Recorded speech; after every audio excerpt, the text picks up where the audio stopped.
नमस्कार दोस्तों, स्वागत है आप सभी का मेरे YouTube चैनल इतिहास तरंगिणी में। जैसा कि आप सभी देख पा रहे हैं स्क्रीन पर कि इस चैनल का उद्देश्य यूपीएससी और स्टेट पीसीएस के लिए इतिहास यानी कि हिस्ट्री सब्जेक्ट के प्रिपरेशन को सरल बनाने के लिए है।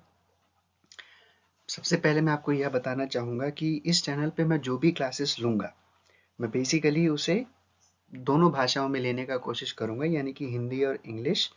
इसका मतलब बेसिकली जो भी पूरे लेक्चर्स होंगे या जो भी पूरे क्लासेस हैं, आपको एक तरीके से इंग्लिश भाषा में मिलेगा। जहाँ मुझे लगेगा कि इसे इंग्लिश में बताना है, जहाँ लगेगा कि मुझे खास करके हिंदी मीडियम के स्टूडेंट्स के लिए या कैंडिडेट्स के लिए जो शब्द उन्हें एग्जैक्टली आना चाहिए हिंदी में वैसा शब्द, तो मैं उस शब्द का भी इस्तेमाल करूँगा। तो मिला जुला के हम दोनों भाषाओं का इस्तेमाल करते हुए इस लेक्चर में आपको लेक्चर देखने को मिलेगा। चलिए आगे बढ़ते हैं। जैसा कि आप सभी देख पा रहे होंगे या आप सभी जानते भी हैं कि नया वर्ष आ चुका है और हर नया वर्ष हजारों उम्मीदों को अपने साथ लेके आता है। और इन्हीं सभी में से एक उम्मीद होता है हम सभी कैंडिडेट्स के लिए, जो कि सिविल सर्विसेज के एग्जाम को करने के लिए प्रिपरेशन करते हैं और अपने ड्रीम को पूरा करना चाहते हैं। तो इसी दिशा में मैं अनीश कुमार सिंह आपके इतिहास के विषय को, जो कि सिविल सर्विसेज के सभी चरणों में पूछा जाता है, यानी कि अगर हम बात करें पीटी हो, सिविल सर्विसेज का मतलब यहाँ पे मैं यूपीएससी और स्टेट पीसीएस दोनों को कवर करना चाहता हूँ। तो चाहे पीटी का एग्जाम हो या मेंस का एग्जाम हो, या इवन अगर आप इंटरव्यू में भी अगर बैठे हुए हैं और अगर आप चाहे हिस्ट के बैकग्राउंड से हैं या नहीं भी हैं, तो भी आपसे कई बार सवाल जो है वो पूछा जा सकता है। तो इसी तैयारी को सुदृढ़ और सरल बनाने के लिए मैं एक इनिशिएटिव ले रहा हूँ। आप सभी जानते भी हैं कि 26 मई 2024 को यूपीएससी का प्रीलिम्स और आने वाले महीनों में कई सारे स्टेट पीसीएस जैसे कि यूपी पीसीएस, बिहार पीसीएस के एग्जाम्स होने वाले हैं। तो सबसे पहले हम यह काम करेंगे कि हम पीटी के नज़रिए से, पीटी के पर्सपेक्टिव से अपने प्रिपरेशन को स्टार्ट करेंगे। क्लास स्टार्ट करने से पहले मैं आप सभी को ये बताना चाहता हूँ कि आप सभी अभ्यर्थियों के लिए यानी कि कैंडिडेट्स के लिए ये जानना आप सभी को बहुत ज़रूरी है कि आप जिस भी सब्जेक्ट को तैयार करें, चाहे वो हिस्ट्री हो, पॉलिटी हो, साइंस हो, ज्योग्राफी हो, कोई भी सब्जेक्ट हो, उस सब्जेक्ट का समझ आपको होना बहुत ज़्यादा जरूरी है। तो पहला है कि ये कंसेप्चुअल अंडरस्टैंडिंग, और कंसेप्चुअल अंडरस्टैंडिंग के साथ साथ आपको ये भी ध्यान में रखना है कि demand of that particular examination, कि वो एग्जाम उस पर्टिकुलर सब्जेक्ट को किस तरीके से उसमें क्वेश्चन पूछे जाते हैं। तो अगर हम और किसी भी एग्जाम को समझने का सबसे अच्छा सरल तरीका क्या होता है कि हम उसके प्रीवियस ईयर क्वेश्चन पेपर्स को देखें। तो अगर हम यूपीएससी और स्टेट पीसीएस के पीवाईक्यूज को देखते हैं, तो सबसे पहले हमें जो चीज समझ में आता है कि एनसीईआरटी का रेलेवेंस काफी है। तो एनसीईआरटी तो आपको पढ़ना ही पढ़ना है।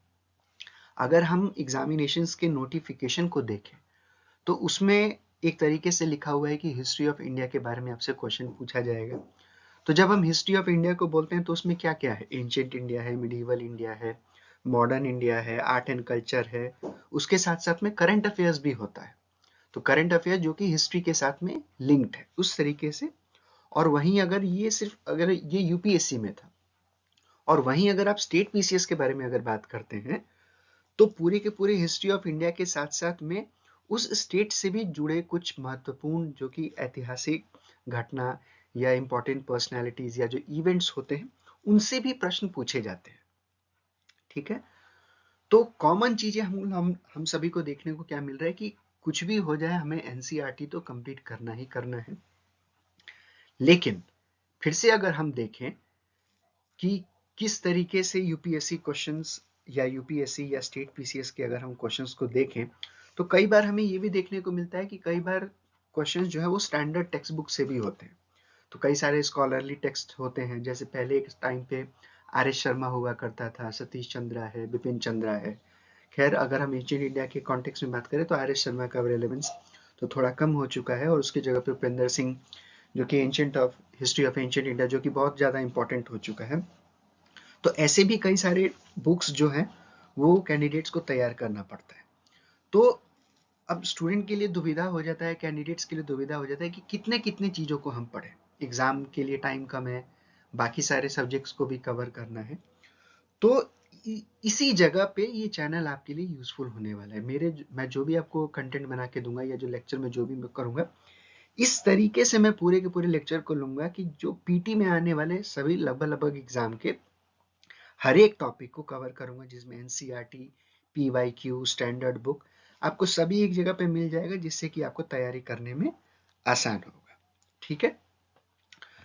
और किस तरीके से चैनल आपको ये हेल्प करेगा, ये यहाँ पे मैंने आपको दर्शाया है कि मैं उसे कंप्लीट भी करूँगा, कॉम्प्रिहेंसिव भी करूँगा, और बहुत ही सरल भाषा में, उतना ज़्यादा स्कॉलरली लैंग्वेज में नहीं। हाँ, जहाँ पे मुझे ज़रूरत लगेगा कि जो एग्जैक्ट जो टर्म्स होते हैं हिंदी के या इंग्लिश के, या जो जेनरिक जो टर्म्स होते हैं उनको इस्तेमाल करना है, तो वो तो आप सभी को सीखना ही पड़ेगा। तभी जाके आप उस चीज़ों को समझ पाएंगे। आप यूपीएससी का या स्टेट पीसीएस का कुछ ऐसे वन लाइनर वाले या वन वर्ड ऐसे क्वेश्चंस आते हैं जिसमें कि आपको उस वर्ड का मीनिंग पूछा जाता है, तो जेनरिक है, चाहे वो तमिल संगम से, तमिल इतिहास से रिलेटेड हो, पर्शियन से हो, संस्कृत से हो, तो ये जानना तो आपको बहुत ज़्यादा ज़रूरी है। खैर, आप जब जैसे जैसे हम लेक्चर्स में आगे बढ़ेंगे, आपके लिए ये आसान होते जाएगा। मैं उसे लूसिड तरीके से आप सभी के सामने प्रेजेंट करूंगा। हम कोशिश करेंगे कि हमारा जो लेक्चर्स होगा वो 40 मिनट हो या उससे कम हो। कभी कभार ऐसा हो सकता है कि कुछ जो टॉपिक्स होते हैं वो काफ़ी बड़े होते हैं, तो हो सकता है कि उसे कभी कभार हो सकता है कि 1 घंटे तक का भी वो टॉपिक जाए, तो डिस्कशन जा सकता है। तीसरे पॉइंट पे अगर हम बात करें तो वो है PYQ, discussion of the previous year paper. तो देखिए, अभी मैंने आपको बताया कि हमारे लिए एनसीईआरटी बहुत ज़्यादा इंपॉर्टेंट है। तो ये चीज़ आपको जानना जरूरी है कि हम किसी भी टेक्स्ट को पढ़ते हैं। अब सपोज कीजिए कि क्लास 12 के एनसीईआरटी को हम पढ़ रहे हैं, तो जो स्टूडेंट इस साल जो क्लास 12 का एग्जाम देगा उसके लिए भी वो सेम है। एक मान लीजिए कि कोई टीचर है, वो अपने ज्ञान के लिए उसे पढ़ना चाहता है, उसके लिए भी सेम है। और कैंडिडेट जो कि यूपीएससी या स्टेट पीसीएस के लिए पढ़ रहे हैं, उनके लिए भी सेम है। तो आखिर ये कैसे पता चलेगा कि हम हमें किसी चीज को पढ़ना है तो उसको किस नजरिए से पढ़ना है या किस तरीके से पढ़ना है? तो इसका सबसे अच्छा तरीका क्या होता है कि आपने किसी टॉपिक को कंप्लीट किया किसी भी सब्जेक्ट के रिगार्ड में, और फिर आप उससे रिलेटेड उसके प्रीवियस ईयर क्वेश्चन पेपर्स को देखिए। तब आपको ये चीज उसका एक तालमेल जो होता है, जो एक रिलेशन होता है कि हाँ, क्वेश्चंस को किस तरीके से पूछा जा रहा है, कैसे पूछा जा रहा है, ये आपको समझ में आएगा। तो हम इसको भी कवर करेंगे अपने इस लेक्चर सीरीज में। और जब सारे के सारे हम सिलेबस को पीटी के पर्सपेक्टिव से एक बार कवर कर चुके होंगे, तो फिर मैं कुछ आपको एमसीक्यूज भी दूंगा, जो कि मेरे तरफ से बेस्ट एमसीक्यूज होंगे, ताकि आप उन्हें भी रिवाइज करें और फिर अपने एग्जाम्स के लिए जाएं। ठीक है। अब बात करते हैं कि मैं भी कुछ चाहता हूं, मैं स्टूडेंट्स, आप सभी के मन में ये प्रश्न भी उठ सकता है कि मैं ये सारी चीजें क्यों दे रहा हूँ। तो मेरे भी कुछ, क्या मैं फ्री में दे रहा हूँ? नहीं, मैं ये फ्री में नहीं दे रहा हूँ आपको। मेरे भी कुछ डिमांड्स हैं जो कि मैं कैंडिडेट के सामने मैं रखना चाहता हूँ। डिमांड आपके सामने, सबसे पहला चीज, जब भी आप लेक्चर को देखें तो कॉपी और पेन जरूर ले लें। ऐसे बोगस वर्क की तरह लेके इसे मत बैठे कि बस खाली एक सामने पड़ा हुआ है और इसे हम लेके देखते रहेंगे और बस जब मन में आए। नहीं, आप डेडिकेटेड तरीके से, पूरे डिसिप्लिन तरीके से, जब भी आप इस चैनल को देख रहे हैं, जब भी हर वीडियोस को जब भी आप सुन रहे हैं, तो आप कॉपी लीजिए, पेन लीजिए, और फिर उसके बाद बनाना, उसमें जो भी नोट्स जो बनाया जा रहा है आप उसे स्टार्ट कीजिए। टाइमली रिवीजन और टॉपिक्स, जो भी टॉपिक्स कंप्लीट हो चुका है उसको रिवीजन कीजिए। एनसीईआरटीज को रिवाइज कीजिए, जितना ज़्यादा से ज़्यादा एमसीक्यू हो सकता है सॉल्व कीजिए। लेक्चर लेने के दौरान कई भी अगर मैंने आपको कहा है कि आपको इस चैप्टर से, इस बुक से ये वाला पर्टिकुलर चैप्टर पढ़ना है या ये चैप्टर पढ़ना है या ये कंटेंट पढ़ना है, तो आप उसे भी जरूर पढ़िए। और अगर इनके बाद में अगर आपके कोई भी अगर क्वेरीज होते हैं, तो वीडियो के कमेंट सेक्शन में आप अपने क्वेरीज को पूछ सकते हैं, चाहे वो हिस्ट्री से रिलेटेड हो या इवन आपके जनरल प्रिपरेशन से भी रिलेटेड हो, तो भी आप ये क्वेश्चन पूछ सकते हैं। ठीक है। तो मैं यही बस आपसे चाहूंगा कि जो भी मैं आपको इस सर्विस के बदले जो मेरा आपसे डिमांड है वो यही है कि जो भी मैं आप डिसिप्लिन तरीके से जो भी यहाँ पे बताया जा रहा है, समझाया जा रहा है, आप उसे जरूर पूरा करें। ठीक है। चलिए अब आगे बढ़ते हैं।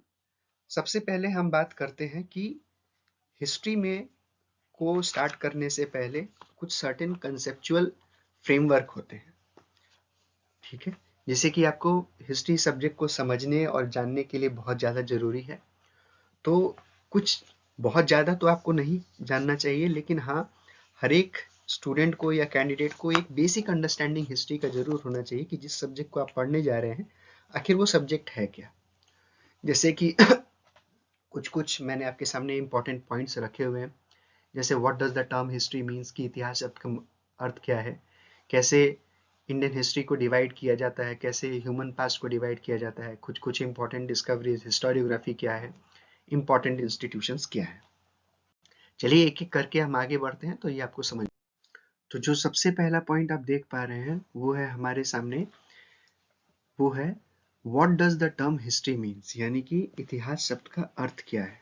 ऐसे तो अगर हम इस शब्द के अर्थ को जानने की कोशिश करें तो इसके पीछे काफ़ी एक इंटेलेक्चुअल और एक स्कॉलरली अंडरस्टैंडिंग है, बट हमें उतने डीप में नहीं जाना है, हमें सिर्फ अपने एग्जाम के पर्सपेक्टिव से चीज़ों को पढ़ना है। तो सबसे पहले आप ये, जैसा कि आप सभी स्क्रीन पे देख पा रहे हैं कि सबसे पहला क्या, हिस्ट्री जो है वो एक इंग्लिश वर्ड है।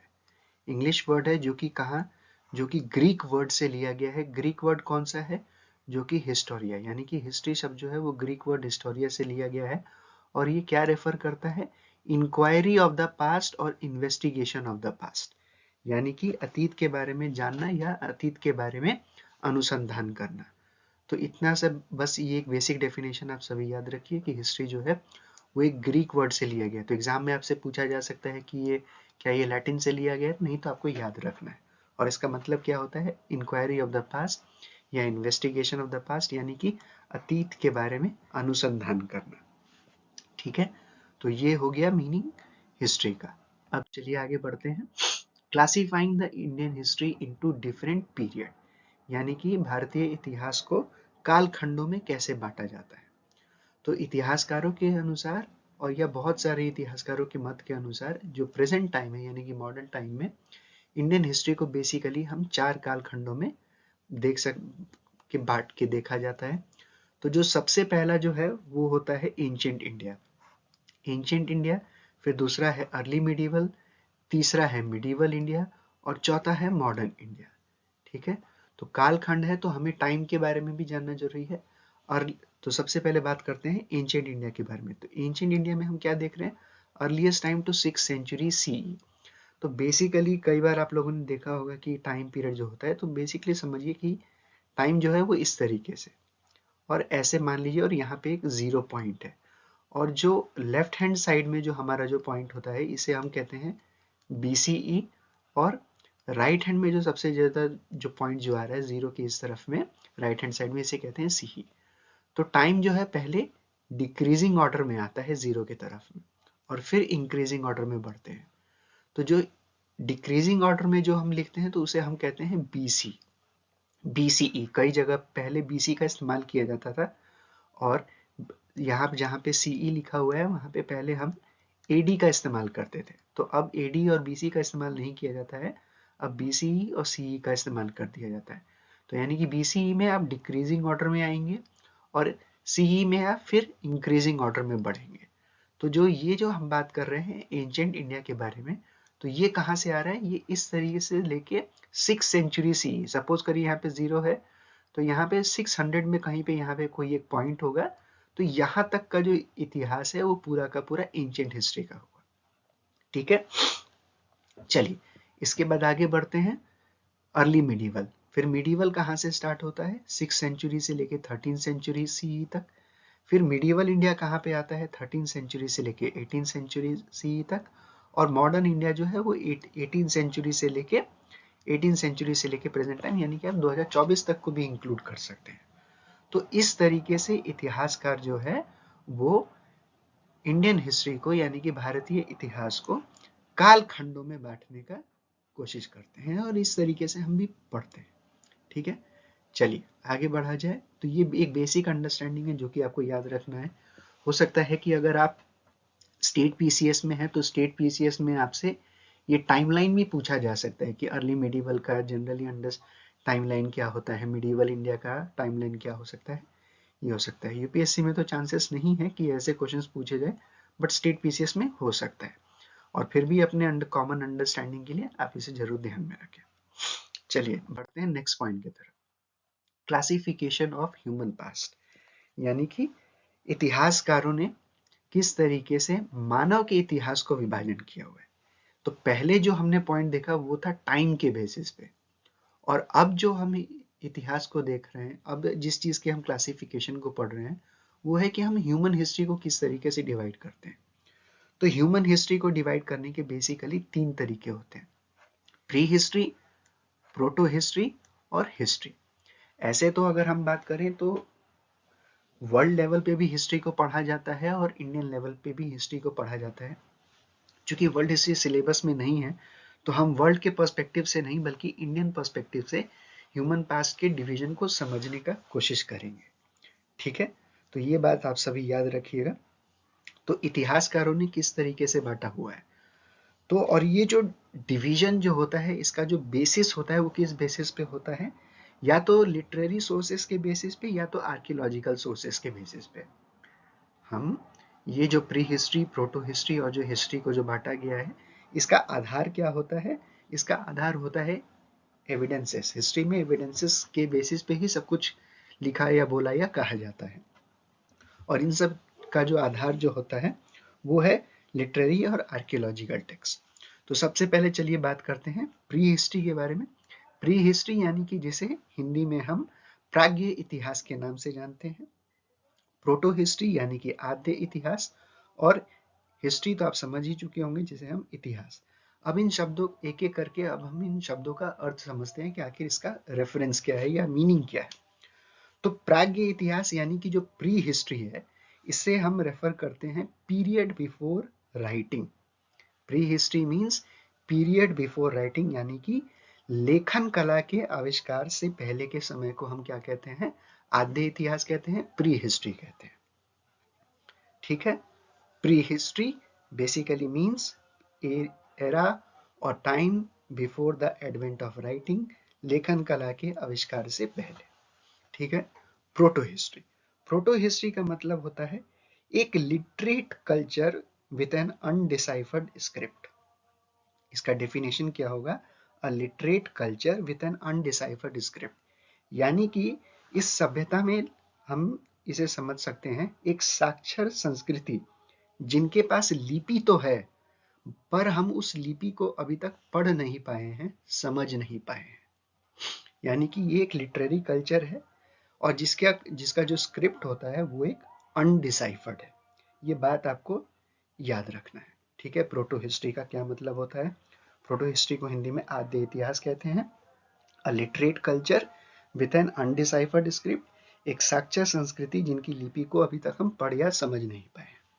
और जब हम हिस्ट्री का बात करते हैं तो इतिहास यानी कि evidences of writing as well as the ability to read and understand the script, यानी कि लेखन कला का उद्भव भी होता है और हम उस साक्षर समाज को अध्ययन भी कर पाते हैं। तो ये है इनके broad definition, pre history, proto history, history.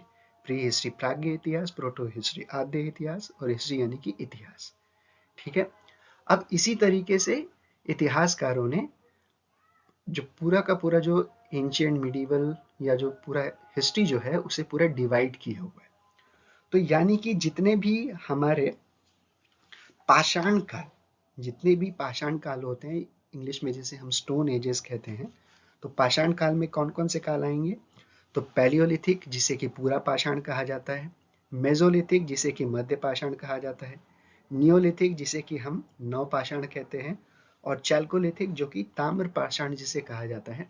तो ये सभी के सभी जो हैं ये किस में आते हैं, ये प्री हिस्ट्री के पार्ट है। ये बात आपको याद रखना है, ये प्री हिस्ट्री के पार्ट है जितने भी स्टोन एजेस है।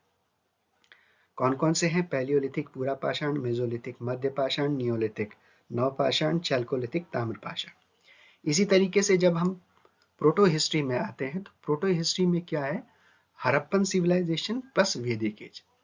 क्यों हम इसे प्रोटो हिस्ट्री में रखते हैं, क्यों, क्योंकि आप थोड़ा जैसे जैसे हम लेक्चर में और आगे बढ़ते जाएंगे आपको ये और भी क्लियर हो जाएगा कि अभी तक जो हड़प्पा संस्कृति के जो स्क्रिप्ट है, यानी कि उनका जो हमें जो स्क्रिप्ट देखने को मिलता है हम उसे उनके पास लिखने की कला तो थी, पर अब हम अभी तक उसे समझ नहीं पाए हैं कि आखिर वो इसके थ्रू क्या दर्शाना चाहते थे, या हमारे पास वो अंडरस्टैंडिंग ही नहीं है। और इसी तरीके से वैदिक एज में, अब आप सोच रहे होंगे कि क्या वैदिक एज में जब है, तो वैदिक एज में तो हमने देखा है कि ऋग्वेद है, सामवेद है, यजुर्वेद है। देखिए, वैदिक एज में डिफरेंस होता है, यहाँ पे दो छोटे कंसेप्चुअल अंडरस्टैंडिंग आपको ध्यान में रखना है, वैदिक एज और लेटर वैदिक एज। वैदिक एज में जो लिटरेरी कल्चर जो चल रहा था वो बेसिकली ओरल ट्रेडिशन के ऊपर बेस्ड था। याद रखिए, मौखिक तरीके से उसे लिखा नहीं जाता था। लिखा कब गया, जब हम लेटर वैदिक पीरियड में आते हैं, तो ये याद रखना है। तो इसलिए इसमें सारे के सारे जो ट्रेडिशन जो थे वो ओरल थे। तो जब हमारे पास किसी पीरियड में अवेलेबल ही नहीं है एविडेंस, तो हम उसे कैसे समझते हैं? इसलिए इतिहासकार इसे वैदिक एज को प्रोटो हिस्ट्री में रखते हैं। ठीक है, और हिस्ट्री यानी कि 6th सेंचुरी बीसीई से लेके प्रेजेंट टाइम तक आता है। यानी कि आप मान के चलिए कि जब 6th सेंचुरी बीसी, यानी कि जब हमारे कई सारे महाजनपद और इन सब चीज़ों का इमरजेंस होता है और यहाँ से अंपायर की तरफ से ग्रोथ होना स्टार्ट होता है, यहाँ से हमें प्रॉपर स्क्रिप्ट का एविडेंस हमें देखने को मिल जाता है। ठीक है, तो इस तरीके से ये पॉइंट्स आपको याद रखना है कि क्लासिफिकेशन या जो डिवीजन जो होता है, जो इंडियन हिस्ट्री में हम जिन चैप्टर्स को पढ़ते हैं वो किस तरीके से, प्री हिस्ट्री के अंदर में कौन आते हैं, प्रोटो हिस्ट्री में कौन कौन से आते हैं, हिस्ट्री में कौन से आते हैं। यहाँ पे एक और इम्पॉर्टेंट बात ध्यान में रखने वाला है, जैसा कि मैंने अभी आपको बताया कि प्री हिस्ट्री में हम सभी के सभी स्टोन एजेस को रखते हैं, लेकिन यहाँ पे थोड़ा डिफरेंस है। जो आर्कियोलॉजिस्ट होते हैं, यानी कि जो पुरातात्विक जो वैज्ञानिक जो होते हैं, उन्होंने नियोलिथिक और चैल्कोलिथिक को प्रोटो हिस्ट्री के अंदर में रखा हुआ है। ये बात परीक्षा की दृष्टि से बहुत ही ज़्यादा महत्वपूर्ण है कि आर्कियोलॉजिस्ट के हिसाब से या आर्कियोलॉजिस्ट के मानने के हिसाब से उन्होंने नियोलिथिक और चैल्कोलिथिक को प्रोटो हिस्ट्री, क्योंकि वो ऐसा मानते हैं कि अचानक से किसी जगह पे राइटिंग का इमरजेंस नहीं हो सकता है। उनका ये मानना है कि अचानक से कभी भी नहीं हो सकता, क्योंकि हड़प्पन कल्चर के साथ में ही जो नियोलिथिक और चैल्कोलिथिक कल्चर्स जो थे वो कंटेम्पररी थे। कई सारे जो नियोलिथिक और जो चैल्कोलिथिक होते हैं वो हड़प्पन सिविलाइजेशन के साथ में कंटेम्पररी यानी कि उनके साथ साथ में चल रहे थे। अगर हम भारत, जब हम आगे पढ़ेंगे तो भारत के मैप में क्या होता है कि ये जो नॉर्थ वेस्टर्न पोर्शन जो होता है, इसमें हड़प्पन सिविलाइजेशन आता है, और यहाँ की बाकी जो सारी जो सभ्यताएं होती हैं, इसके इर्द गिर्द जो सभ्यताएं होती हैं, उसमें नियोलिथिक और चैल्कोलिथिक होता है। तो वर्ल्ड हिस्ट्री में एक डेफिनेशन में एक के हिसाब से हम ये जो क्लासिफिकेशन जो पढ़ रहे थे, ये था इंडिया के हिसाब से क्लासिफिकेशन, लेकिन वर्ल्ड हिस्ट्री में एक डेफिनेशन के हिसाब से प्रोटो हिस्ट्री उस इतिहास को भी कहा जाता है जब पैरेलली किसी लिटरेट कल्चर में या किसी लिटरेरी कल्चर में अदर कंटेम्पररी कल्चर्स के बारे में भी मेंशन किया गया हो। अगर सपोज करिए कि हड़प्पा कल्चर है और हड़प्पा कल्चर के साथ में नियोलिथिक और चैल्कोलिथिक कल्चर है, तो अगर हमें पता चलता है कि ये हड़प्पन कल्चर के साथ में नियोलिथिक या चैल्कोलिथिक कल्चर्स का भी कुछ इंटरेक्शन था किसी भी बेसिस पे, आर्कियोलॉजिकल भी, ये जब हम पढ़ेंगे तो ये चीज क्लियर हो जाएगा आपको आगे। तो जो इंटरेक्शन जो होता है, तो यानी कि इससे हम उनके बारे में पता चलता है। और वर्ल्ड हिस्ट्री जो आर्कियोलॉजिस्ट, जो वर्ल्ड हिस्ट्री के बेसिस पे जो आर्कियोलॉजिस्ट जो होते हैं वो क्या कहते हैं कि अगर कंटेम्पररी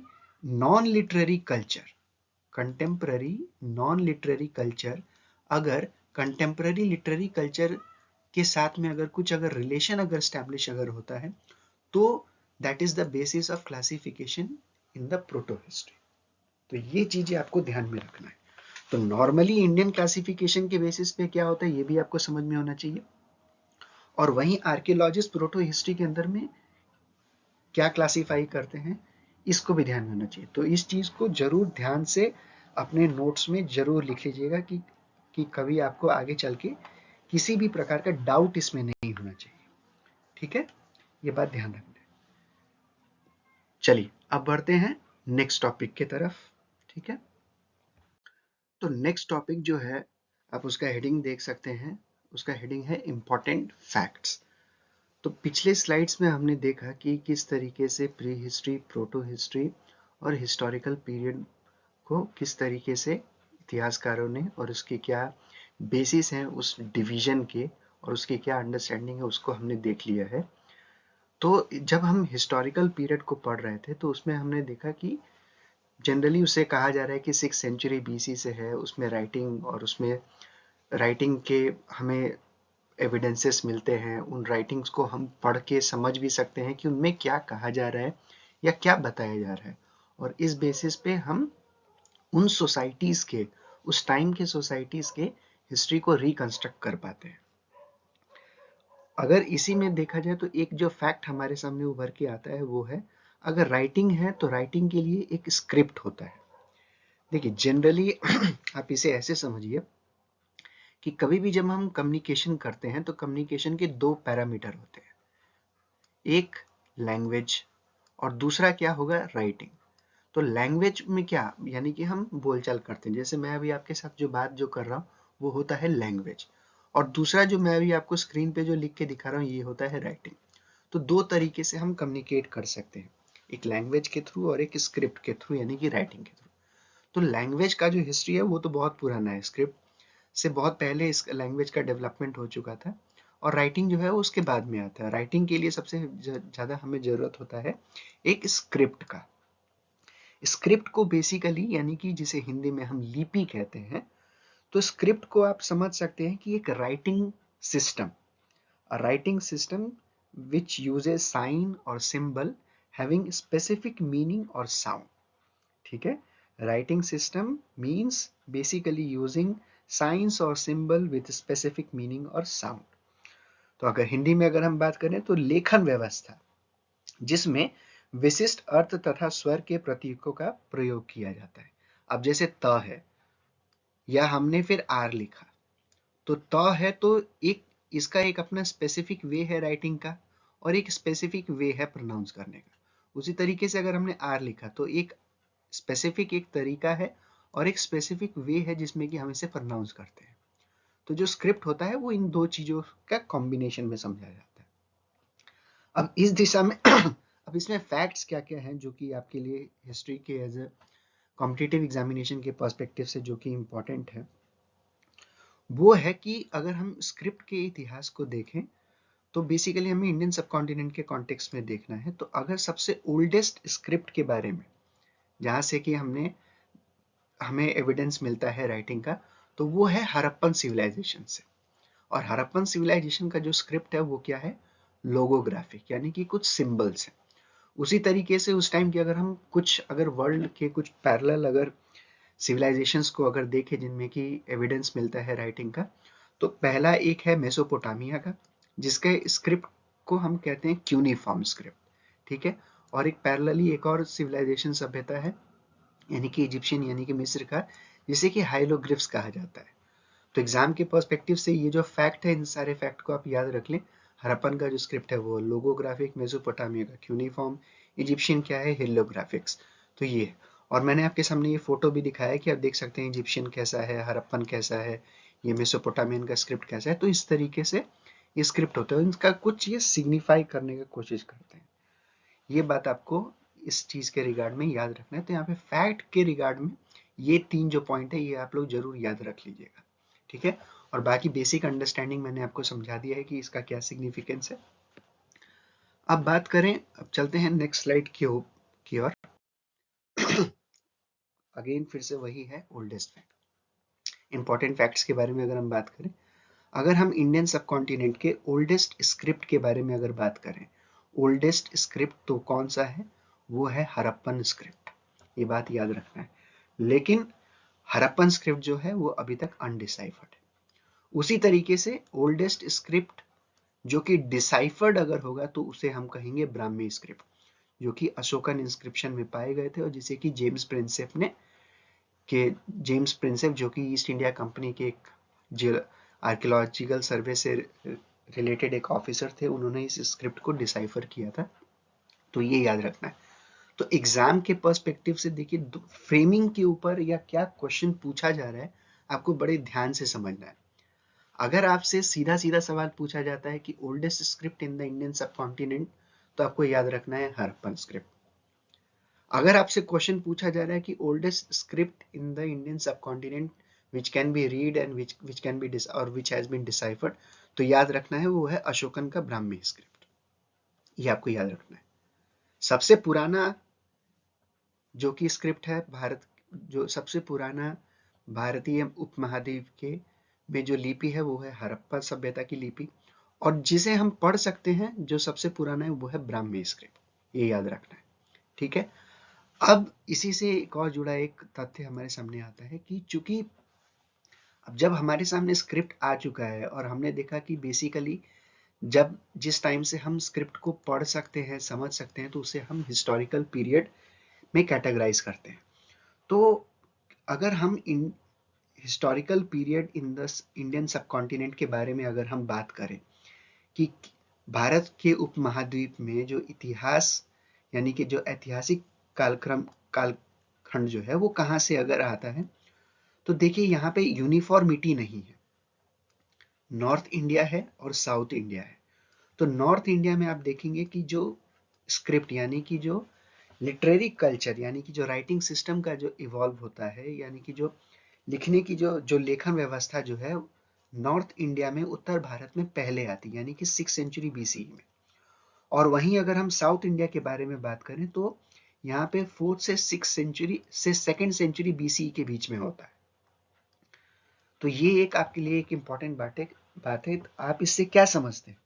हम इससे ये समझते हैं कि इंडिया में जो लिटरेरी कल्चर का जो ट्रांजिशन हुआ वो यूनिफॉर्म नहीं था पूरे all over the Indian subcontinent. पहले वो नॉर्थ इंडिया में आता है और फिर उसके बाद में साउथ इंडिया में आता है। यहाँ पे एक और ध्यान देने वाला बात ये है कि 6 सेंचुरी जब भी हम कहते हैं कि 6 सेंचुरी, बेसिकली अभी तक जो एविडेंस जो माना गया है वो हमें मिलता है, जो कि जेम्स प्रिंसेप ने जो डिसाइफर करके जो एविडेंस जो फाइंड किया था, तो वो आता है 4th सेंचुरी का अशोकन ब्राह्मी स्क्रिप्ट। ठीक है, अशोक के ब्राह्मी इंस्क्रिप्शंस में हमें देखने को मिलता है। लेकिन इतिहासकारों का और जो कुछ जो नए रिसर्चेस जो उभर के आए हैं उनका ये मानना है कि चूंकि अशोकन इंस्क्रिप्शन जो बेसिकली जो था वो हमें पिलर्स पे, उनके इंस्क्रिप्शंस पे मिल जाते हैं, तो ये पेरिशेबल मटेरियल नहीं थे। चूंकि पेरिशेबल मटेरियल्स पे नहीं लिखा जाता था तो इसलिए ये सरवाइव कर गया। लेकिन हो सकता है कि 6 सेंचुरी बीसी से ही ये राइटिंग का ट्रेडिशन उभर के आ चुका था, और उस समय के जो स्क्रिप्ट यानी कि जो लिखने की जो व्यवस्था थी वो जैसे ताड़ के पत्ते होते उन पे, यानी कि जो पाम लीफ यानी कि जिसे हिंदी में हम पांडुलिपियां कहते हैं, तो चूंकि पेपर्स वैसे पत्तों पे जो लिखा गया तो इसके कारण से वो सरवाइव नहीं किए, तो हमें एविडेंस नहीं मिल पाता है। तो बेसिकली अगर हम नॉर्थ इंडिया में देखें तो 6th या 4th सेंचुरी बीसी कहा जा सकता है। जनरली अग्रीमेंट आज के टाइम में अगर हम देखें तो 6th सेंचुरी बीसी है। और वहीं जब हम साउथ इंडिया में बात करते हैं तो साउथ इंडिया में आ जाता है 4th to 2nd century BC. यहाँ पे इसके साथ में आप और 2 फैक्ट जरूर लिख लीजिए कि ये जो एविडेंस है हमें ये कहाँ से मिलते हैं। ये एविडेंस आपसे पूछा जा सकता है एग्जाम के पर्सपेक्टिव से, चाहे वो सिविल सर्विसेज का यूपीएससी हो या स्टेट पीसीएस हो, दोनों के लिए ये इंपॉर्टेंट है। तो जो साउथ इंडिया में हमें जो 4th सेंचुरी बीसी का जो एविडेंस जो मिलता है, जहाँ से हम एक स्क्रिप्ट का जो एविडेंस जो आता है वो है अनुराधापुरा, जो कि श्रीलंका में है, और ब्राह्मी स्क्रिप्ट। अब आप बोलेंगे कि सर आप बात कर रहे हैं इंडिया का और आपने एग्जाम्पल दिया है श्रीलंका का, तो श्रीलंका तो इंडिया का पार्ट नहीं है। देखिए, हम जिस टाइम पीरियड के बारे में बात कर रहे हैं ना 6 सेंचुरी बीसीई में, उस समय लगभग भारत जो, अगर हम इंडियन सब कॉन्टिनेंट का बात करें तो ये सारे के सारे बाद में थे। ये तो बहुत ही मॉडर्न टाइम में आने के बाद में अलग अलग कंट्रीज बने, श्रीलंका बना, बर्मा बना, नेपाल हुआ, भूटान हुआ, पाकिस्तान हुआ, अफगानिस्तान हुआ। लेकिन जिस टाइम में हम बात कर रहे हैं उस टाइम में लगभग इसे ये लगभग एक ही क्षेत्र में, या फिर हम कह सकते हैं कि एक वन सब कॉन्टिनेंट था, जिसमें कि इतने रीजनल बाउंड्रीज नहीं हुआ करते थे। ठीक है, तो ये याद रखना है। तो साउथ इंडिया में जो लिटरेरी एविडेंस जो हमें मिलता है वो कहाँ से मिलता है, उसका टाइम पीरियड सबसे पहले तो 4th सेंचुरी से। कहाँ से मिलता है? अनुराधापुरा से, जो कि श्रीलंका में स्थित है। कौन सी लैंग्वेज में कौन सी स्क्रिप्ट मिला था? तो हमें मिला था ब्राह्मी स्क्रिप्ट। उसी के साथ जो 2nd सेंचुरी में जो हमें जो एविडेंसेस जो मिलते हैं वो आ जाते हैं कुछ तमिल ब्राह्मी इंस्क्रिप्शन और संगम लिटरेचर। तो क्या हो जाएगा? तमिल ब्राह्मी लिटरेचर और संगम लिटरेचर, ये दो एविडेंस हैं जो कि साउथ इंडिया में लिटरेरी या हिस्टोरिकल पीरियड के कुछ की बिगिनिंग के बारे में, या वहां से हम इसे स्टार्ट कर सकते हैं। तो ये भी एक इम्पॉर्टेंट फैक्ट्स है, इन सारे फैक्ट्स को आप जरूर याद रखिए। इसमें सबसे बड़ा बात मैं ये कहूँगा कि यहाँ पे खास करके ये पॉइंट बहुत ही इम्पोर्टेंट है यूपीएससी के पर्सपेक्टिव से। अब यूपीएससी के पर्सपेक्टिव से या इवन स्टेट पीसीएस में भी कह सकते हैं, लेकिन नए ट्रेंड में अगर आपने देखा होगा 2023 में यूपीएससी ने एक ट्रेंड निकाला है। वैसे ये पहले से ही रहा है, बस उसको एक अलग फॉर्मेट में कर दिया गया। फॉर्मेट ये है कि असर्शन और रीजनिंग के क्वेश्चन पूछे जाते हैं। एक स्टेटमेंट दिया जाता है, फिर एक दूसरा स्टेटमेंट दिया जाता है और पूछा जाता है कि जो पहला एक तो इंडिविजुअली ये दोनों स्टेटमेंट सही है या नहीं है, और क्या जो सेकंड स्टेटमेंट है वो फर्स्ट स्टेटमेंट का करेक्ट एक्सप्लेनेशन है या नहीं। तो यहाँ पे देखिए आपसे पूछा जा सकता है, मैंने आपको अभी डिस्कशन करते समय बताया भी कि इंडिया में जो लिटरेरी कल्चर का जो ट्रांजिशन जो हुआ वो सेम नहीं था। All over the Indian sub continent same तरीके से नहीं हो सकता। तो पहला स्टेटमेंट आपको क्या दे दिया जाएगा कि statement 1 that the literary transition took place in India at the same time. पहला स्टेटमेंट आ जाएगा। दूसरा स्टेटमेंट दे देगा generally 6th century BCE is regarded as the beginning of historical period in the Indian subcontinent। अब जैसे ही ये आ जाएगा तब यहाँ पे एक कैच है। फर्स्ट स्टेटमेंट में मैंने कहा कि transition to literary culture took place in India at same time, नहीं, ये स्टेटमेंट जो है ये स्टेटमेंट गलत है, नहीं हुआ। हिस्टोरिकल पीरियड अगर हम 6th century BCE के बारे में बात करते हैं तो बेसिकली क्या होता है, ये नॉर्थ इंडिया का है, साउथ इंडिया का नहीं। जब इंडियन सब कॉन्टिनेंट के बारे में बात करें तब तो दोनों आएंगे। तो ये इस पॉइंट को ध्यान रखना, यहाँ पे कंसेप्चुअल वाला क्वेश्चन है असर्शन और रीजनिंग के बेसिस पे। इसको जरूर मार्क कर लेना, इसको जरूर लिख लेना अपने पॉइंट में, ठीक है। चलो अब इसी के साथ अब हम नेक्स्ट अपने पॉइंट के ऊपर बढ़ते हैं, ठीक है।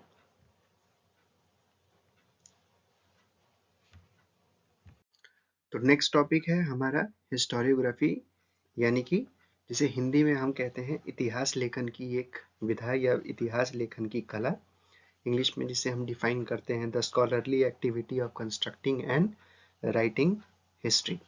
अगर हम इस टॉपिक के बारे में बात करें तो इसका रेलेवेंस पीटी के पर्सपेक्टिव से तो बहुत ही कम है, बट हाँ मेंस और हिस्ट्री ऑप्शनल के स्टूडेंट के लिए ये बहुत ही ज़्यादा इम्पॉर्टेंट है।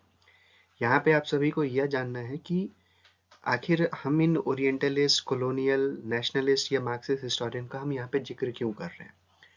तो जिक्र इसलिए किया जा रहा है क्योंकि इतिहास जो भी हम आज पढ़ते हैं या जो भी हम जानते हैं समझते हैं, कुछ ऐसे ही लोग होते हैं जो कि उन सोर्सेस को पढ़ते हैं और सोर्सेस के बेसिस पे के अंडरस्टैंडिंग के ऊपर एक राइटिंग करते हैं जिसे कि हम हिस्टोरिकल वर्क कहते हैं। तो ये हर जैसे ओरिएंटलिस्ट है, कॉलोनियल है, इन सब का अपना अपना एक टेंडेंसी रहा है, एक ऐसा एक तरीका रहा है कि एक पर्टिकुलर तरीके से ही ये हिस्ट्री को देखते हैं और समझते हैं। जैसे अगर हम बात करें ओरिएंटलिस्ट का, जिसे हिंदी में प्राच्यवादी या पुरातनिक इतिहासकार कहते हैं, तो इनका इम्पोर्टेंस या इनका कंट्रीब्यूशन जो इंडियन हिस्ट्री की तरफ है वो काफ़ी है, क्योंकि इन्होंने एंशिएंट इंडियन टेक्स्ट को कलेक्ट किया, एडिट किया, ट्रांसलेट किया, जिससे कि यूरोपियन कंट्रीज में, यूरोपियन यूनिवर्सिटीज में इंडोलॉजी यानी कि इंडोलॉजी यानी कि एक तरीके से आप समझिए कि इंडियन हिस्ट्री, इंडियन कल्चर के बारे में समझने का एक जो प्रथा जो थी, यूनिवर्सिटी में पढ़ने और पढ़ाने की जो प्रथा जो थी वो स्टार्ट हुआ। उसी तरीके से कॉलोनियल हिस्टोरियंस है जिसे हिंदी में हम औपनिवेशिक इतिहासकार कहते हैं। तो ये वो इतिहासकार थे जो कि ब्रिटिश शासन के दौरान इंडिया में आए और इन्होंने एक तरीके से यह दिखाने का कोशिश किया कि भारत का जो इतिहास रहा है वो एक तरीके से निरंकुशवाद रहा, यानी कि इंडिया में डिस्पोटिक फॉर्म ऑफ गवर्नेंस या डिस्पोटिक फॉर्म ऑफ गवर्नमेंट ज्यादा रहे। तो वो और यही कारण था कि यहाँ की सोसाइटी का ग्रोथ नहीं हो पाया। और इस तरीके से इन कॉलोनियल हिस्टोरियंस ने जो ब्रिटिश गवर्नमेंट की जो पॉलिसी थी या जो ईस्ट इंडिया गवर्नमेंट की जो पॉलिसीज थी उनको जस्टिफाई करने का कोशिश किया कि क्यों हम कोलोनाइज करना चाहते हैं। वो ये कहते हैं कि हम इंडिया को सिविलाइज करने के लिए आए हुए हैं। उसी तरीके से और इसके रिस्पॉन्स में जो जनरेट हुआ वो था नेशनलिस्ट हिस्टोरियन, यानी कि राष्ट्रवादी इतिहासकार। तो जब स्वतंत्रता संग्राम हुआ, जब स्वतंत्रता का आंदोलन जब चल रहा था, तो इन इतिहासकारों ने खास करके कॉलोनियल हिस्टोरियंस को बहुत ही क्रिटिसाइज किया। और उस टाइम पे जब हम अपने 20th सेंचुरी के बारे में बात करते हैं तो कई सारे नए रिसेंट डिस्कवरीज हुए, नए नए टेक्स्ट उभर के आए, जैसे अर्थशास्त्र, हड़प्पन सिविलाइजेशन का डिस्कवरी हुआ। तो इन सब से पता चला कि हमारी सभ्यता में भी काफ़ी एक सिविलाइजेशनल जो एस्पेक्ट होते हैं वो कई जगह पे प्रेजेंट थे। तो इस तरीके से इन्होंने कंट्रीब्यूशन किया। वहीं आज़ादी के बाद के जब हम बात करते हैं तो मार्क्सिस्ट हिस्टोरियंस काफ़ी फेमस हुए, प्रचलित हुए। मार्क्सिस्ट हिस्टोरियंस का कंट्रीब्यूशन ये रहा कि इन्होंने वर्कर, जो निचले तबके के जो लोग हैं, उनसे जुड़े इतिहास को काफ़ी इन्होंने समाज के सामने और राष्ट्र के सामने और दुनिया के सामने लाने में मदद किया। लेकिन अगर हम ओरिएंटलिस्ट, कॉलोनियल और नेशनलिस्ट हिस्टोरियंस के बारे में बात करें तो इनका एक one of the major weakness ये रहा कि जो इंडियन हिस्ट्री का जो पीरियडाइजेशन था, यानी कि जो जब कॉलोनियल मास्टर्स जो हुए उन्होंने किस तरीके से इंडियन हिस्ट्री को डिवाइड किया था। एंशियंट को उन्होंने कहा हिंदू इंडिया, मीडिवल इंडिया को कह दिया उन्होंने मुस्लिम इंडिया, और मॉडर्न हिस्ट्री को उन्होंने ब्रिटिश इंडिया नहीं कहा, बल्कि इवन उन्होंने कहा कि मॉडर्न इंडिया, मतलब हमारे आने से आपको मॉडर्निटी मिला है। और जो दो पीछे के जो थे, यानी कि मिडिवल और जो एंशियंट था, उसको धर्म के आधार पर किया गया। तो जब हम इस विभाजन को, जब हम इस क्लासिफिकेशन को देखते हैं तो इसमें एम्बिग्विटी है। पहले दो पार्ट को आपने धर्म के आधार पर क्लासिफाई किया और तीसरे को आपने कह दिया मॉडर्न है। अगर हम धर्म के आधार पे ही अगर हम देखते हैं तो एंशिएंट इंडिया में तो हमें एविडेंस मिलता है जैनिज्म का भी, बुद्धिज्म का भी, हजारों ऐसे थॉट्स प्रोसेस थे जो कि हमें देखने को मिलते हैं। तो उनको क्यों नहीं लाया गया? तो ये बेसिकली क्या था, कॉलोनियल हिस्टोरियंस ने डिवाइड एंड रूल का एक पॉलिसी, ताकि हिंदू और मुस्लिमों के बीच में कम्युनलिज्म का ग्रोथ करने के लिए इस तरीके से इतिहास को राइटिंग किया। फिर यही स्कूल्स में, यूनिवर्सिटीज में, ट्रेनिंग इंस्टीट्यूशंस में पढ़ाए गए। तो और इसी का क्रिटिक किया नेशनलिस्ट हिस्टोरियंस ने। लेकिन नेशनलिस्ट हिस्टोरियंस का भी एक सबसे बड़ा कमी रहा कि उन्होंने भी ये जो क्लासिफिकेशन हुआ इंडियन हिस्ट्री का on the basis of religion, इसको भी एक्सेप्ट किया। ये एक नेशनलिस्ट हिस्टोरियन का सबसे बड़ा कमी था। उन्होंने ये कहा, उन्होंने ये माना कि हिंदू था, एंशिएंट को हिंदू कहा, मिडिवल को मुस्लिम कहा, लेकिन उन्होंने ग्लोरीफाई करने का भी कोशिश किया कि कुछ अच्छे चीजें भी थे। और इसी तरीके से जब हम मॉडर्न हिस्ट्री और फिर जब हम मार्क्सिस्ट हिस्टोरियंस के बारे में बात करते हैं तो इनका बेसिकली अप्रोच रहा कि हमेशा क्लास स्ट्रगल को दिखाना, मतलब गरीबी और अमीरी के बीच में लड़ाई को दिखाना, और किस तरीके से जो निचले तबके के जो लोग हैं उनको कैसे ज़्यादा से ज़्यादा अधिकार दिलाया जाए उसके लिए किया। इनका जो सबसे बड़ा जो लिमिटेशन था वो ये था कि कभी भी इन्होंने सिर्फ क्लास स्ट्रगल के ऊपर फोकस किया। Nation, art, culture, architecture, social, other जो बाकी सारे जो एस्पेक्ट होते हैं हिस्ट्री के, उन पे ज़्यादा फोकस करने का इन्होंने कोशिश नहीं किया।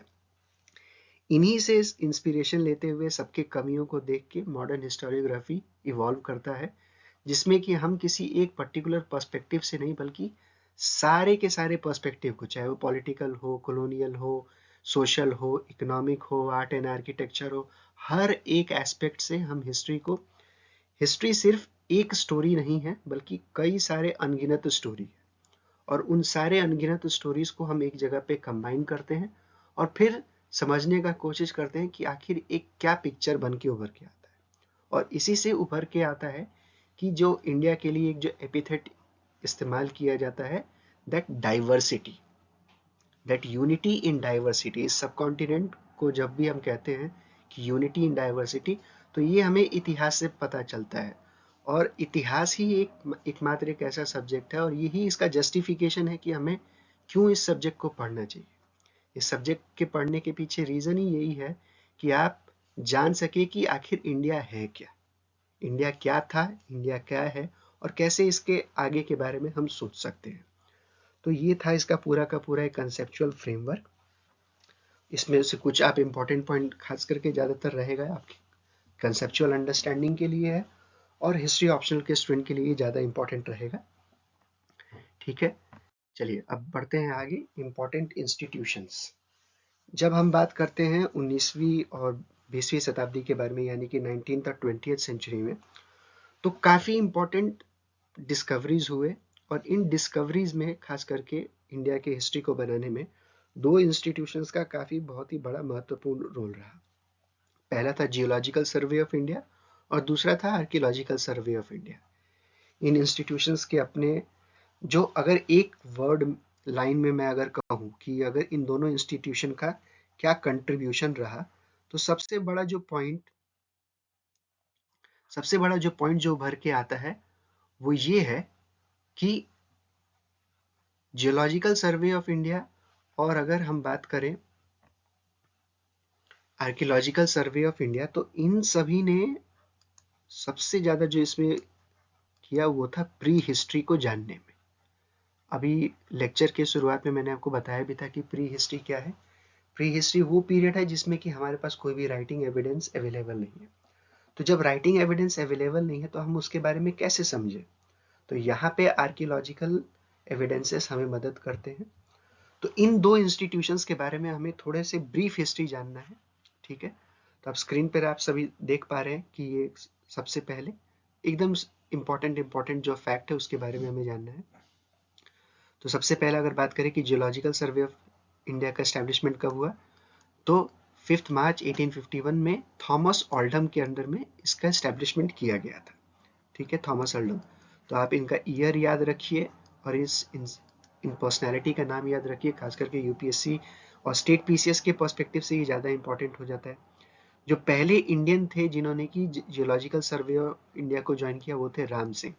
कैसे? एज एन अप्रेंटिस के तौर पे इन्होंने ज्वाइन किया। First Indian director of GSI कौन है? एमएस कृष्णन। किस साल में इन्होंने किया था? 1951 में।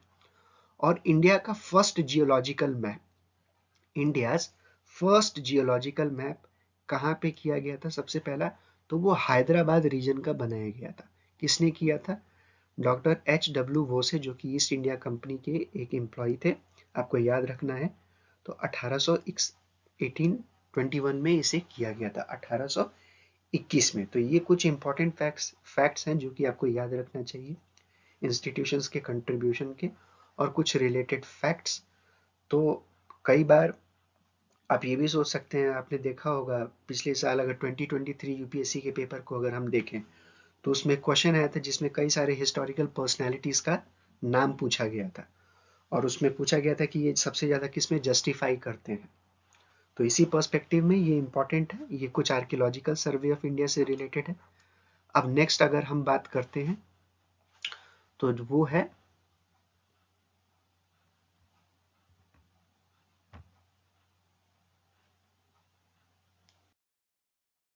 Archaeological survey of India. तो आर्कियोलॉजिकल सर्वे ऑफ इंडिया के अगर हम इतिहास के बारे में बात करें तो सबसे पहला, अगर हम इसके रूट्स को अगर ट्रेस करें तो सर विलियम जोन्स, आपने कई बार ये सब नाम सुना भी होगा, सर विलियम जोन्स, जिन्होंने कि बंगाल के एशियाटिक सोसाइटी को स्टैब्लिश किया था 1784 में, 15 जनवरी 1784 में। और इस एशियाटिक सोसाइटी का काम था कि जितने भी आर्कियोलॉजिकल एक्सकवेशंस या जितने भी आर्कियोलॉजिकल वर्क होते थे वो इसी डिपार्टमेंट के अंदर में परफॉर्म किए जाते थे।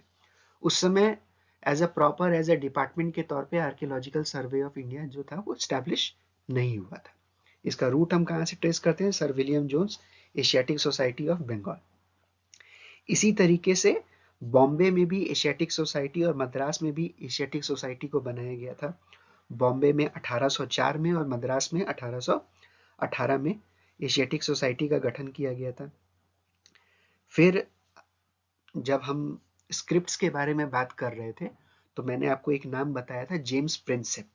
जेम्स प्रिंसेप के बारे में बताया था जिन्होंने कि खरोष्ठी और ब्राह्मी स्क्रिप्ट को डिसाइफर किया था। ये 1833 में एशियाटिक सोसाइटी के सेक्रेटरी बने थे। महत्वपूर्ण इवेंट कहाँ से स्टार्ट होता है आर्कियोलॉजिकल सर्वे ऑफ इंडिया में? 1848 से स्टार्ट होता है। कहाँ से स्टार्ट होता है? 1848।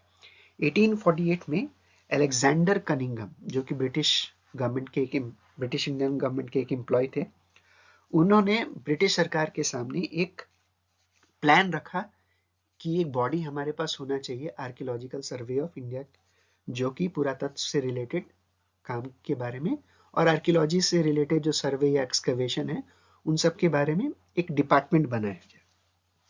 लेकिन जैसा कि हमारे इतिहास को या वर्ल्ड में है कि कोई भी जब भी आप अच्छा काम करने जाते हैं तो पहले आपको फर्स्ट गो में आपको कभी भी नहीं करना, आपको परमिशन दिया जाएगा, आपको लड़ना पड़ेगा। बट लड़ाई होते होते होते और इनके एफर्ट्स, अलेक्जेंडर कनिंघम के एफर्ट को में पहला पड़ाव आया 1861 में। 1861 में जब लॉर्ड कैनिंग उस समय के वाइसरॉय थे, उन्होंने अलेक्जेंडर कनिंघम को फर्स्ट आर्कियोलॉजिकल सर्वेयर के तौर पे अपॉइंट किया। ठीक है, आर्कियोलॉजिकल सर्वेयर मतलब एक पर्टिकुलर रीजन दे दिया गया था और उन्हें वहां से आर्कियोलॉजिकल सर्वे करना है और वहां से रिपोर्ट करना है। अभी भी archaeological survey of India establish नहीं हुआ है। ठीक है, फाइनली 1871 में आर्कियोलॉजिकल सर्वे ऑफ इंडिया को एक डिस्टिंक्ट डिपार्टमेंट के तौर पे बनाया गया और अलेक्जेंडर कनिंघम को फर्स्ट डायरेक्टर जनरल के तौर पे बनाया गया था। तो ये पॉइंट बहुत ही इंपॉर्टेंट है, ईयर भी बहुत इंपॉर्टेंट है, 1871 में। ठीक है, कौन थे? तो अलेक्जेंडर कनिंघम को सबसे पहला ESI का डायरेक्टर जनरल बनाया गया। इसके बाद इसका एक काफी लंबा चौड़ा इतिहास है जिसको आपको जानने का जरूरत नहीं है, आपको सिर्फ इंपॉर्टेंट फैक्ट्स जानने हैं। इसके बाद कुछ इंपॉर्टेंट पॉइंट्स हैं। फर्स्ट इंडियन जो कि डायरेक्टर जनरल बने आर्कियोलॉजिकल सर्वे ऑफ इंडिया के, तो वो थे राय बहादुर दयाराम साहनी। ये आपको याद रखना है। तो फर्स्ट इंडियन जो कि डायरेक्टर जनरल ऑफ ESI बनते हैं यानी कि आर्कियोलॉजिकल सर्वे ऑफ इंडिया, तो वो थे राय बहादुर दयाराम साहनी। कौन से साल में? 1931 यानी कि 1931। और आजादी के बाद जो सबसे पहले भारतीय, आजादी के बाद यहाँ पे ध्यान रखिएगा, अगर आपको सबसे पहले भारतीय बोला जाता है तो याद रखना है दयाराम साहनी। और आजादी के बाद अगर आपसे पूछा जाता है तो कौन है? NP चक्रवर्ती, जिन्हें कि इंडिपेंडेंट इंडिया का फर्स्ट डायरेक्टर जनरल बनाया गया।